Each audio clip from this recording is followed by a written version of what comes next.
I have an argument with a feminist, and she was saying that we need to teach men not to rape. And I said, my dear, I love how idealistic you are, but I am realistic.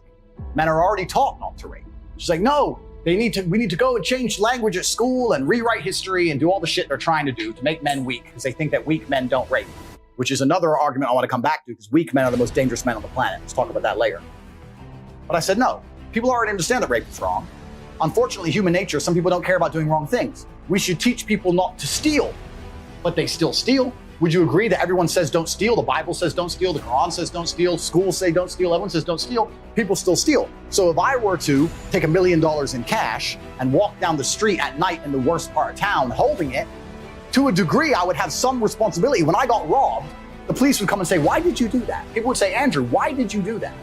You have to protect yourself from things. You can't just rely on the ideological hope that other people in the world are going to be perfect and infallible, or that the law is going to prevent it. You have to say, no, I can't walk through the ghetto at 2 a.m. with $1 million in cash. I take personal responsibility.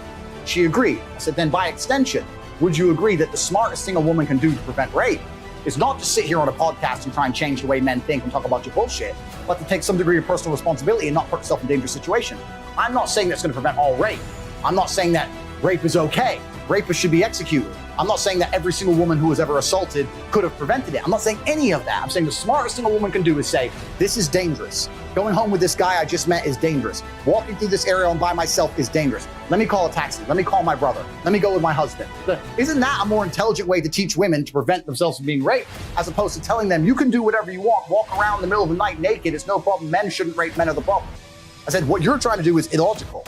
What I'm trying to say will actually prevent rape. So what you're saying, when you're telling girls, do whatever you want, men are the problem, you're convincing women to put themselves in situations where bad things might happen to them.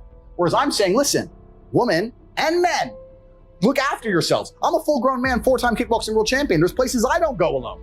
Like I came here with security. That's called being an intelligent adult. So this is what I was trying to say. I was trying to say women need to protect themselves and bear some responsibility to make sure they don't put themselves in situations where bad things can happen to them easily. I'd like to think that's a pretty logical point. No, Andrew said rape's fine. Andrew said it's women's fault. I didn't say that. I really didn't say that. It's completely insane. If I speak to my brother's daughter, or when I have daughters of my own, and they say, I'm concerned, how do I protect myself? I'm not gonna say, don't worry, here's how we're gonna protect you. I'm gonna rewrite the mentality of every man on the planet so you can walk around naked at night. I'm gonna say, listen, you don't go out at night. I'll come pick you up. Who are you going with? That's just intelligent adult think. But they've taken it, misconstrued it, taken it completely out of context, put it on TikTok, reported it, Media Machine picked it up, lied about me, deleted me so I can't defend myself, and now I'm dangerous to the world. It's a fucking scam. It's all a scam. And it's actually quite interesting because the people who are close to me have said to me in real time, Andrew, you've impressed us. I said, how? He goes, the hit piece they've done on you is unprecedented in the world, and you seem unfazed. So it's not a matter of being unfazed, it's slightly annoying. It's a matter of just analyzing, what I can actually do about it. But I think most people who had been through the shit I've been through right now would be genuinely upset and affected by it. I don't give a fuck, right? Because I've set my life up in a way that I know I'm okay. But not many people can handle the entire world saying you're a fucking rape apologist and we're gonna delete you from the entire world, it's dangerous to women. Not many people are gonna want that to happen to them. So what they've done is genuinely criminal, because this is bullshit. I was sticking up for women against feminists saying don't tell women to go out at night, they're gonna get hurt. It's absolutely insane. And like you correctly identified earlier, if someone were to hurt a female member of my family, it'd be the biggest mistake they ever fucking made. So I don't care about, I'm the worst enemy a man who hurts a woman could be.